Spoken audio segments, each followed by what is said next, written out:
શું તમે ક્યારે એવી ઘડિયાળ જોઈ છે જે ઊંધી દિશામાં ચાલતી હોય?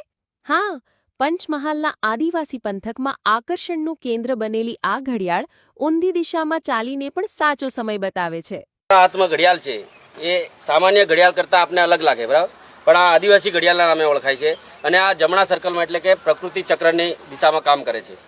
આદિવાસીઓ તમામ એમનું કામ જમણા સર્કલમાં કરે છે. જેમ કે ખેતી કરવા માટે હળનો ઉપયોગ કરે છે તો હળ પણ જમણા સર્કલમાં ફેરવે છે. એ રીતે ડામણ જોડવામાં આવે તો બી જમણા સર્કલમાં, ઘટી ફેરવવામાં આવે તો બી જમણા સર્કલમાં.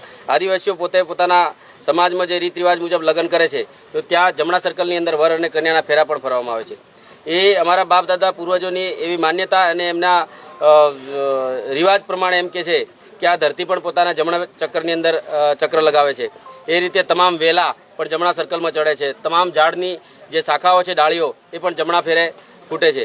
એટલે અમારા જે પૂર્વજો હતા, બાપ દાદા વડવા હોય, એ આદિવાસી રીત રિવાજ પ્રમાણે જે કામ કરતા એને ધ્યાનમાં રાખીને આદિવાસીઓની સંસ્કૃતિ જળવાઈ રહે એના માટે આ ઘડિયાળ બનાવવામાં આવી છે. આદિવાસી સમુદાયનું માનવું છે કે આ દિશા જ સાચી દિશા છે. એટલે સમય જાણવા માટે આદિવાસી સમુદાયે બનાવેલી જમણીથી ડાબી તરફ ફરતી ઘડિયાળને પણ તેઓ શુકનિયાળ માની રહ્યા છે.